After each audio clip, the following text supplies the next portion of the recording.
কোন বন্ধু বলো বেশি বিশ্বস্ত, কার কাছে মন খুলে দেয়া যায়, কার কাছে সব কথা বলা যায়, হওয়া যায় বেশি আশ্বস্ত।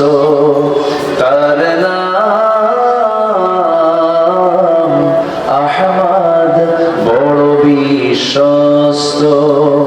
আহমদ বড় বিশ্বস্ত।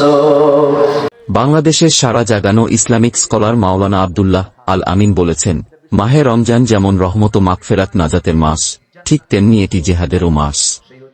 এ মাসে হযরত মুহাম্মদ কাফেরদের মোকাবেলায় সাহাবীদের নিয়ে জেহাদ করেছেন। তাই রমজান মাসে রোজা রাখা যেমন ফরজ, ইসলামী রাষ্ট্র প্রতিষ্ঠার জন্য রোজা ভেঙে ফেলাও ঠিক তেমন ফরজ। বৃহস্পতিবার দুপুরে যশোরের অভয়নগর উপজেলার নোয়াপাড়া জুট মিলস স্কুল ময়দানে তাফসিরুল কোরআন মাহফিলে প্রধান বক্তার বক্তব্যে তিনি একথা বলেন। শবে বরাত ও রমজানের গুরুত্ব আলোচনা করতে গিয়ে তিনি আরও বলেন, মুসলিমরা কখনো পরশিকাতর, হিংসুক ও বেনামাজি হতে পারে না।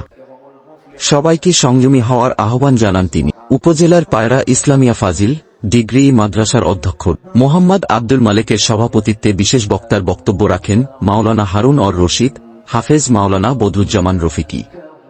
এ সময় বিশেষ অতিথি হিসেবে উপস্থিত ছিলেন বিশ্বাস ট্রেডিং এর ব্যবস্থাপনা পরিচালক জিয়াউর রহমান বিশ্বাস, সরকার গ্রুপের প্রতিনিধি রাজু আহমেদ ও বিশিষ্ট সমাজসেবক নাসির উদ্দিন। সার্বিক তত্ত্বাবধানে ছিলেন বিশিষ্ট রাজনীতিবিদ আলম মোল্লা।